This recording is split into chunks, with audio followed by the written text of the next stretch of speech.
નમસ્કાર વિદ્યાર્થી મિત્રો, આજના વિડીયોમાં ધોરણ 10 વિષય સામાજિક વિજ્ઞાન ચેપ્ટર નંબર 1 ભારતનો વારસો એની આપણે શરૂઆત કરીશું।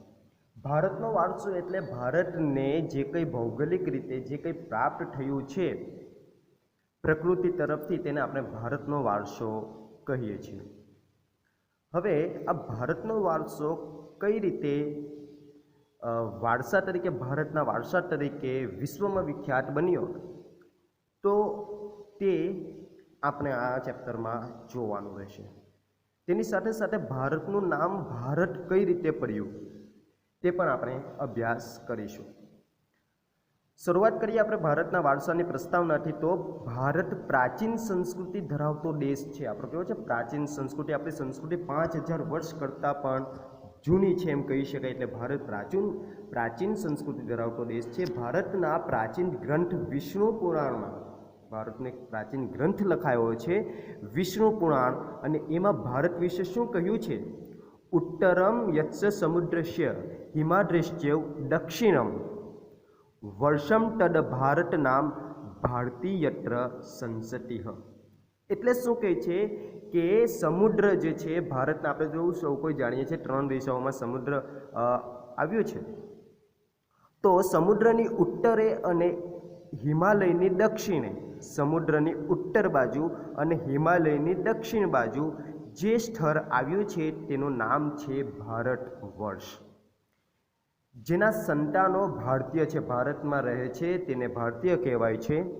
ભારતમાં કોઈ પણ પ્રકારનું શુભ કાર્ય કરવાનું હોય તો તેના પ્રારંભથી જ કેટલાક સંકલ્પોમાં ભારતવર્ષ, ભરતખંડ, જંબુદ્વીપ, આર્યવર્ત વગેરે શબ્દોનો ઉપયોગ થાય છે।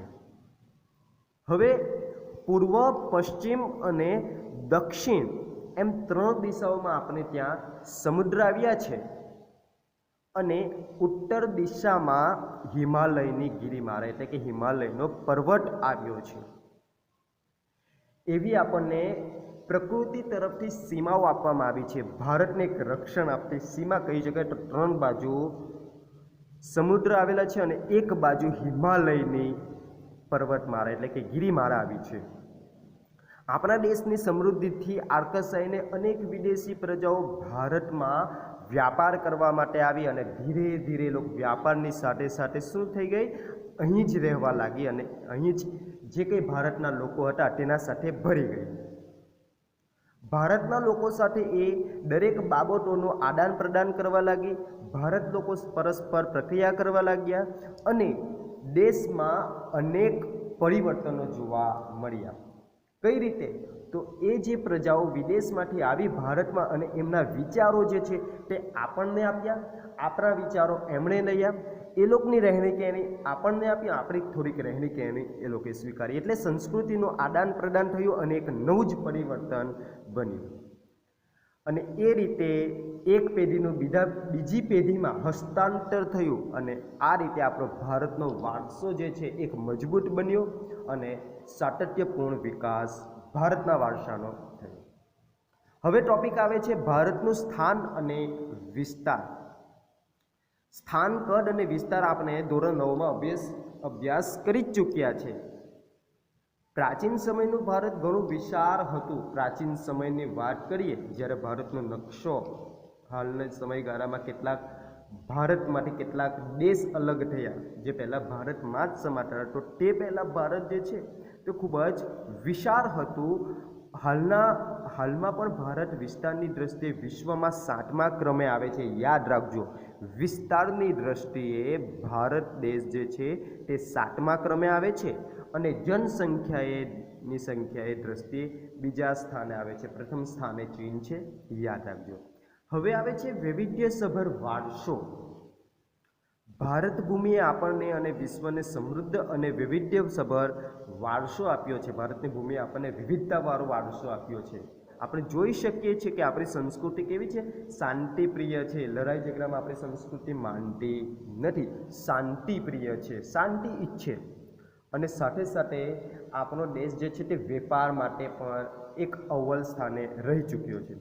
ભારતની સંસ્કૃતિમાં સત એટલે ચિત્ત અને આનંદ, સત્ય, ચિંતન અને આનંદનો સમાવેશ થાય છે આપણી સંસ્કૃતિમાં. આ ઉપરાંત અહીં આવેલી ભિન્ન ભિન્ન સંસ્કૃતિ સાથેના આદાન પ્રદાન ભારતીય સંસ્કૃતિ સમૃદ્ધ બને છે. વિવિધ પ્રજાઓ જે ભારતમાં આવી એમણે જે પોતાની સંસ્કૃતિના વિચારો જે છે, પોતાના વિચારો આપણા સાથે આદાન પ્રદાન કર્યા. આદાન પ્રદાનનો અર્થ થાય છે લેવડ દેવડ જે કર્યા, એના કારણે આપણી સંસ્કૃતિ ફરીથી સમૃદ્ધ બની.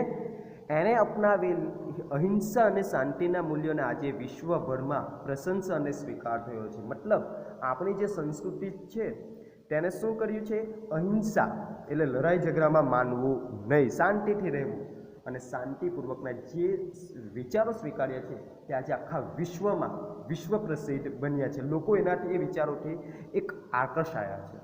સિંધુ ખીણની સંસ્કૃતિના લોકોથી શરૂ કરીને આજ દિન સુધીના લોકોએ ભારતને પોતાની આવડત, બુદ્ધિ, શક્તિ અને કલા કૌશલ્ય દ્વારા સમૃદ્ધ બનાવ્યું છે. ભારતને આપણે જોઈએ છે, ભારતમાં વિવિધ પ્રકારની કલાઓવાળા, કુશળતાવાળા આપણા લોકો જોવા મળે છે અને એ લોકોએ આપણી સંસ્કૃતિને એક ભારત દેશને સમૃદ્ધ બનાવ્યું છે. ભારતના ભવ્ય વારસાના નિર્માણ અને ઘડતર માટે અનેક ઋષિ મુનિઓએ કોને આપણા આજે ભારતનો ભવ્ય વારસો બન્યો છે, આ ભવ્ય અને આ જે સમૃદ્ધ ભારત બન્યું છે તેમાં કેટલાક લોકોએ પોતાનું યોગદાન આપ્યું છે. તેમાં કેટલાક ઋષિ મુનિઓનો સમાવેશ થાય છે. આપણે જોઈ શકીએ છીએ પહેલાંના ઋષિ મુનિઓએ એટલા બધા તજજ્ઞ હતા કે એ લોકોએ પોતાની જે ગાણિતિક ભાષાઓ દ્વારા ચંદ્રને પૃથ્વીનું અંતરનું આખું માપ તૈયાર કરી દીધું હતું. સંતોની વાત કરીએ, કેટલા બધા સંતોએ કેટલી કથાઓ લખી છે. વિદુષીઓ, વિદ્વાનો, જે વિદુષીઓની વાત કરીએ કે જે લોકો દરેક પ્રકારનું ચિંતકો હોય, બરાબર, દરેક પ્રકારની લોકો એટલે કે બધા દેશોમાં ફરી ચૂકે છે અને ત્યાંની માહિતીઓ લાવે છે, વિવિધ સ્થળોની મુલાકાત લઈને માહિતીઓ લાવે છે. તો તેવા વિદુષીઓ, વિદ્વાનો, ચિંતકો, કલાકારો, કારીગરો, વૈજ્ઞાનિકો, સંશોધકો, સાહિત્યકારો, શિક્ષણ શાસ્ત્રીઓ, રાજનીતિજ્ઞો, ઇતિહાસકારો, સમાજ સુધારકો વગેરેનો આ ભારતને સમૃદ્ધ બનાવવામાં અગત્યનો ફાળો છે. એની સાથે સાથે ધર્મ, શાસન શૈલી, ભાષા, કલા, ચિત્ર, બોલી, પહેરવેશ અને રીત રિવાજો વગેરે પણ ભારતને મળ્યા છે. આ રીતે ભારત જે છે તે એક ભાગીદાર એમ કઈ વિશ્વવિખ્યાત એક જોરદાર કહી શકાય તેવી સંસ્કૃતિનું નિર્માણ થયું. હવે સંસ્કૃતિની વાત કરીએ તો સંસ્કૃતિ એટલે શું, તો તેનો અર્થ સમજવો જરૂરી. સાદી સીધી ભાષામાં આપણે કહીએ તો સંસ્કૃતિ એટલે જીવન જીવવાની એક પ્રકારની રીત. દેશ કે સમાજમાં કાળક્રમે બદલાતા સંજોગો અનુસાર જનજીવનમાં આવતા પરિવર્તનો એટલે કે આપણે જે જીવીએ છીએ અને આપણા જે જીવનમાં રોજબરોજના જે પરિવર્તનો આવે છે, રોજબરોજના કંઈક ને કંઈક સુધારાઓ થાય છે, કંઈક ને કંઈક સામાજિક નીતિ, સમાજને સુધારવાની કેટલીક નીતિઓ બને છે, રીતિ ઇત્યાદિ વડે ભિન્ન ભિન્ન સમાજોની સંસ્કૃતિ બને છે. જે રહેવાનું, ખાણીપીણી, વિચારો, લેવડ દેવડ, આપ લે, જે કંઈ કામ કરવાની રીત, સમાજમાં વ્યવહાર કરવાની રીત, આ બધી જ સંસ્કૃતિમાં સમાવેશ થઈ જાય છે. એટલે કહેવાય છે કે સંસ્કૃતિ એટલે માનવ મનનું ખેડાણ. માણસના મનમાં જે કંઈ ચાલી રહ્યું છે એ વિચારો અન્યની સમક્ષ મૂકે એટલે સંસ્કૃતિ છે એમ કહી શકાય. એટલે કહ્યું છે કે માનવ મનનું ખેડાણ અને તેમાં માનવ સમાજની ટેવો, મૂલ્યો, આચાર વિચાર, ધાર્મિક પરંપરાઓ, રહેણીકરણી અને જીવનને ઉચ્ચતમ ધ્યેય સુધી લઈ જતા આદર્શોનો સરવાળો એટલે સંસ્કૃતિ એમ કહી શકાય.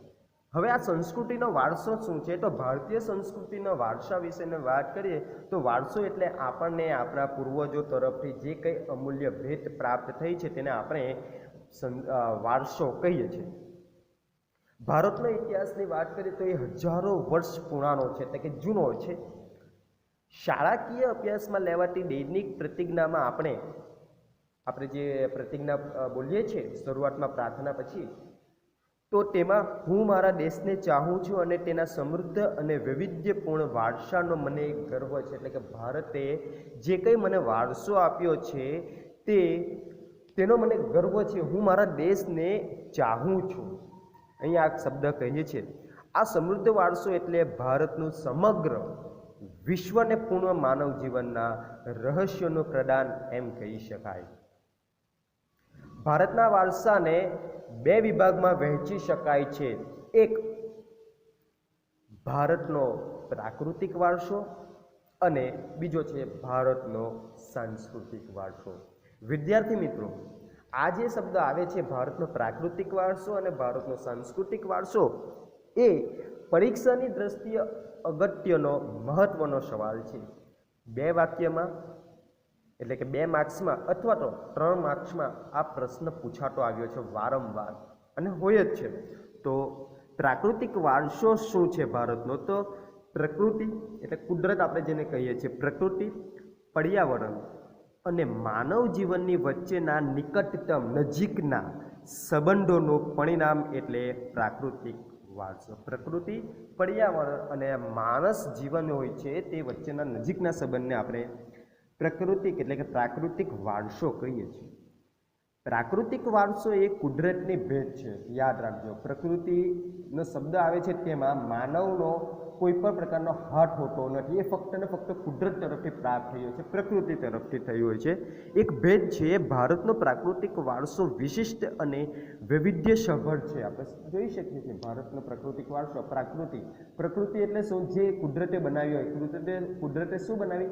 નદી, પર્વતો, ઝરણાઓ, સાગરો, લાંબા દરિયા કિનારા, વિશાળ ફળદ્રુપ મેદાનો, ખીણ પ્રદેશો, રણોનો સમાવેશ આ બધી પ્રકૃતિએ બનાવી છે. તેની સાથે સાથે પ્રકૃતિએ કેટલાક વૃક્ષો, વનસ્પતિ, જીવજંતુઓ, ઋતુઓ, પશુ પક્ષીઓ, પ્રાણીઓ અને વૈવિધ્યસભર ભૂમિ દ્રશ્યો, વિવિધ પ્રકારના ખડકોની વાત કરીએ, ખનિજોનો વાત કરીએ, આ બધું જે છે એ પ્રાકૃતિક વારસામાં સમાવેશ થાય છે. કારણ કે એ વસ્તુ, એ પ્રકૃતિ માનવ બનાવતા નથી, એ કુદરતી રીતે પ્રક્રિયા થાય છે ને બને છે. તો આ પ્રકૃતિએ આપણને એક અમૂલ્ય ભેટ આપી છે. આપણે સૌ પ્રકૃતિના સંતાન છે. આપણને જ પ્રકૃતિએ ઉત્પન્ન કર્યા છે, એટલે આપણે પણ પ્રકૃતિના જ સંતાન છે.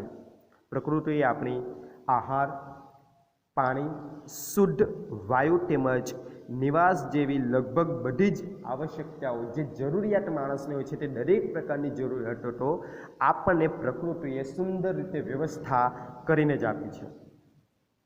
પ્રકૃતિ સાથેનો આપણો વ્યવહાર શ્રદ્ધાપૂર્વક હોવાના ઉદાહરણો પંચતંત્રની વાર્તાઓ અને બૌદ્ધ ધર્મની જાતક કથાઓમાં જોવા મળે છે. આપણા લોકસંગીત અને શાસ્ત્રીય સંગીતમાં પણ ઋતુઓ અને પ્રકૃતિ સાથેનો સંબંધ જોવા મળે છે. આપણે લોકસંગીત હોય છે તો હું કહી શકું, આવરે વરસાદ, ઢેબરિયો વરસાદ ચોમાસામાં, આ બધી આ જે લોકગીતો હોય છે ને, એ પણ એમાં પ્રકૃતિનો સમાવેશ થાય છે. જોઈ શકીએ, શાસ્ત્રીય સંગીતમાં પણ આપણે જોઈ શકીએ છીએ. આપણા ગીતો, તહેવારો, કવિતાઓ, ચિત્રોમાં પ્રકૃતિ અને ઋતુચક્રનું નિરૂપણ જોવા મળે. ઋતુચક્ર જે હોય છે તેનું એક અસર જોવા મળે છે. કોઈ પણ ચિત્રો હોય કે તહેવારો કે પછી ગીતો હોય. નિસર્ગોપચાર એટલે કે નેચરોપથી, અહીંયા શું નેચરોપથી એટલે કે નિસર્ગ જે કુદરતી પ્રક્રિયા જે છે એને આપણે નેચર થેરાપી કહીએ છીએ. કુદરતી આયુર્વેદિક એ પ્રકૃતિ દ્વારા જે કંઈ આપણને પ્રાપ્ત થઈ હોય તે આયુર્વેદિક, યુનાનોની જેવી ચિકિત્સા પદ્ધતિ પ્રકૃતિ પર આધારિત છે. આ બધી નેચરોપથી ઘણી બધી એવી કેટલાક રોગો થાય હોય છે, કેટલીક પદ્ધતિઓ તેના દ્વારા આયુર્વેદિક દ્વારા પણ આપણે પ્રકૃતિ દ્વારા પણ એને દૂર કરી શકીએ છીએ. હવે પ્રકૃતિમાં કઈ કઈ બાબતોનો સમાવેશ થાય છે? તો ભૂમિ દ્રશ્યોની વાત કરીએ, બરાબર. કુદરતી પ્રકૃતિમાં ભૂમિ દ્રશ્ય, તે ભૂમિ આકાર દ્વારા અનેક ભૂમિ દ્રશ્યોનું સર્જન જોવા મળે છે. ભૂમિ દ્રશ્ય એટલે કે ભૂમિ, જમીન પર જે આપણને જોવા મળે છે, જેવા કે હિમાલય પર્વત એ ભૂમિ આકાર છે. હિમાલયમાં અનેક પ્રકારની ઉપયોગી વનસ્પતિ જોવા મળે છે, ખનિજો જોવા મળે છે, અવનવા પશુ પંખીઓ જોવા મળે છે, શિખરો, તેની સાથે સાથે હિમાલય બરફથી છવાયેલો રહે છે, એટલે તેનાથી મોટી નદીઓ બારે માસ ભરપૂર રહે છે, પાણીથી સમૃદ્ધ રહે છે, તરાઈના જંગલો પણ ત્યાં આવેલા છે. હિમાલયમાં અમરનાથ, બદ્રીનાથ, કેદારનાથ જેવા યાત્રાના સ્થળો પણ ત્યાં જોવા મળે છે. નંદાદેવી જેવા શિખરો પણ આવેલા છે.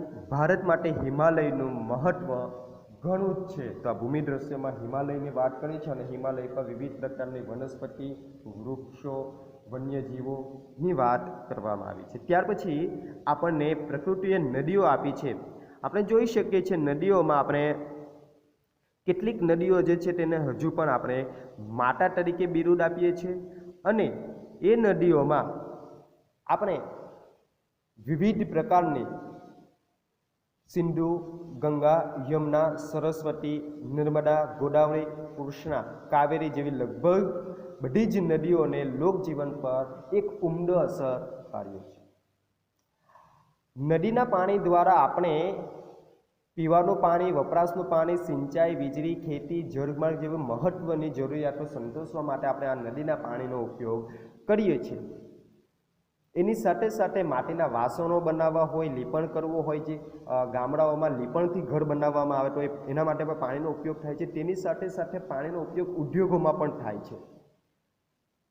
તો આ જે નદી જે છે તે આપણને ખૂબ જ ઉપયોગી નીવડે છે અને આપણે એને લોકમાતાનું બહુમાન આપીએ છીએ. આપણને નદી પ્રકૃતિ આપેલી એક અમૂલ્ય ભેટ છે. ત્યાર પછી આવે છે વનસ્પતિ જીવન. ભારતની પ્રજા આદિ સમયથી પર્યાવરણ પ્રેમી રહી છે. કેટલીક વનસ્પતિ હોય છે તેને આપણે દેવી દેવતાઓનું બિરુદ આપ્યું છે, જેમાં ભારત માટે વડ, પીપળો, તુલસી વગેરેની આપણે પૂજા કરીએ છીએ, ધૂપ કરીએ છીએ. વટ સાવિત્રીમાં આપણે વડની પૂજા કરીએ છીએ.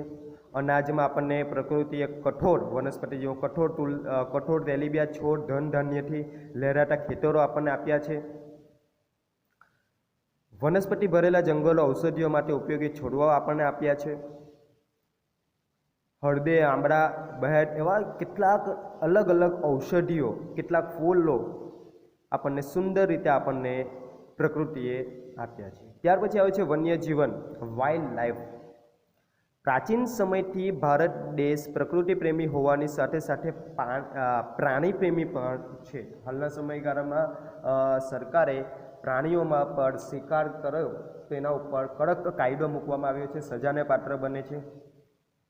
વાઘ, સિંહ, હાથી, ગેંડો, શિયાળ, રીંછ, હરણ, રોઝ, સાબર, સસલા, અજગર, સાપ, નાગ, નોળિયા, ઘોઘ, સાહુડી જેવા અનેક જીવો આપણને પ્રકૃતિએ તરફથી જો આપ્યા છે. એ વન્ય જીવન આપણને પ્રાપ્ત થયું છે. વિશ્વમાં એશિયાઈ સિંહો માત્ર ને માત્ર ગુજરાતના ગીર જંગલોમાં જ જોવા મળે છે. આખા વિશ્વમાં એશિયાઈ સિંહો ગીર જંગલોમાં છે. આપણી ધાર્મિક માન્યતાઓમાં લોકોએ કેટલાક વન્યજીવો, વાઘ હોય છે, મોર હોય છે, મગર હોય છે, ગરુડ હોય છે વગેરેને દેવી દેવતાઓના વાહન તરીકે સ્થાન આપ્યું છે. આપણે રાષ્ટ્રમુદ્રા જે છે તેમાં 4 સિંહ, ઘોડો, હાથી અને બળદની આકૃતિ મૂકીને તેનું મૂલ્ય બતાવ્યું છે. પરીક્ષામાં એક વાક્યમાં પૂછવામાં આવશે કે આપણી રાષ્ટ્રમુદ્રામાં કયા કયા પ્રાણીઓનો સમાવેશ થાય છે, તો સિંહ, ઘોડો, હાથી અને બળદ. હવે આવે છે બીજો ટોપિક, ભારતનો સાંસ્કૃતિક વારસો. આપણે પ્રાકૃતિક વારસાની વાત કરી જેમાં પ્રકૃતિએ આપણને આપ્યું છે. હવે સાંસ્કૃતિક વારસો, ભારતે જગતને વિવિધતાપૂર્ણ અને સમૃદ્ધ વારસાની ભેટ આપી છે. સાંસ્કૃતિક વારસો એટલે માનવ સર્જિત વારસો. યાદ રાખજો, સાંસ્કૃતિક વારસો એટલે માનવ સર્જિત વારસો. મતલબ માણસે જે કંઈ પ્રકારની સંસ્કૃતિમાં પોતાની યોગ્યતા મૂકી છે તેને માનવ સર્જિત, માનવ તરફથી કરવામાં આવતો જે કંઈ પ્રકારનો વારસો હોય છે તેને માનવ સર્જિત વારસો કહેવામાં આવે છે. તેને જ સાંસ્કૃતિક વારસો કહી. માનવીએ પોતાના કુને, બુદ્ધિ ચાતુર્ય, આવડત અને કલા કૌશલ્ય દ્વારા જે કંઈ પ્રાપ્ત કર્યું છે, જે કંઈ સર્જન કર્યું છે એને સાંસ્કૃતિક વારસો કહેવાય. આર્યોથી વાત કરીએ એટલે ભારતમાં જે આર્યો આવ્યા, આર્યોએ સંસ્કૃતિની શરૂઆત કરી હતી એમ કહી શકાય. તો આર્યોથી શરૂ કરીને શકો, ક્ષત્રપ, કુપાણ, હુણ, ઈરાનીઓ, આ બધા જે લોકો જે છે, તુર્ક, આરબો, મુઘલ, પારસીઓ, અંગ્રેજો, ફ્રેન્ચ, આ બધી જ્ઞાતિઓ જે છે વગેરે જેવી વિવિધ જાતિ પ્રજાતિઓ ભારતમાં આવી અને બધા વચ્ચે થયેલા એકબીજા વચ્ચેના આદાન પ્રદાનથી ભારતીય સંસ્કૃતિ સમૃદ્ધ બની છે.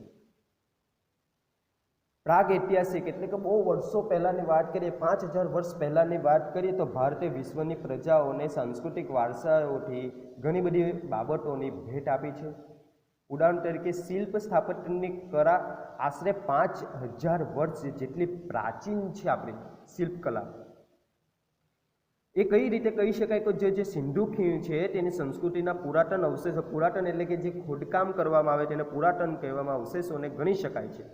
જેમ કે તેમાંથી મળેલી આવેલ દેવી દેવતાઓની પ્રતિમાઓ, માનવ શિલ્પો, પશુઓ, રમકડાઓ, દાઢીવાળા પુરુષનું અહીંયા પોસ્ટર આપવામાં આવ્યું છે. આપણે જોઈ શકીએ છીએ દાઢીવાળા પુરુષનું શિલ્પ અને નર્તકીની મૂર્તિ એટલે કે નૃત્ય કરતા હોય તેની મૂર્તિ આપણે આપણી સાંસ્કૃતિક વારસા પ્રત્યે સ્વાભિમાન અને ગૌરવની લાગણી જણાવીએ છીએ. એટલે આપણે કહી શકીએ કે ભારતની સંસ્કૃતિ 5000 વર્ષ કરતાં પણ જૂની છે, કારણ કે આપણી સંસ્કૃતિ અહીંયા આ શિલ્પો દ્વારા પ્રાપ્ત થઈ હતી. એના પરથી આપણે કહી શકીએ. આ જ ક્રમમાં મૌર્ય યુગની ઊંડા કમળની આકૃતિ ઉપર સિંહ અને વૃષભનું શિલ્પ, બુદ્ધની પ્રજ્ઞા, પારમિતાનું શિલ્પ, સારનાથની ધર્મચક્ર, પ્રવર્તમાનવાળી મહાત્મા ગૌતમ બુદ્ધની પ્રતિમા અને તે પછીના કાલખંડની જૈન તીર્થકરોની પ્રતિમાઓ, રાષ્ટ્રકૂટ રાજાઓના સમયની ઇલોરાની ગુફાઓ નિહાળતા આપણને આપણા સાંસ્કૃતિક વારસા પ્રત્યે આદર અને ગર્વ અનુભવાય છે. આપણા સાંસ્કૃતિક વારસામાં મંદિરો, શિલાલેખો, સ્તૂપો, વિહારો, ચૈત્યો, મકબરા, મસ્જિદો, કિલ્લાઓ, ગુંબજો, રાજમહેલો, દરવાજાઓ, ઇમારતો, ઉત્ખનન કરેલા સ્થળો એટલે કે ખોદકામ દ્વારા જે કંઈ નીચે સ્થળો પ્રાપ્ત થયા છે તે, તેમજ ઐતિહાસિક સ્મારકોનો સમાવેશ કરી શકાય છે આપણા સાંસ્કૃતિક વારસામાં.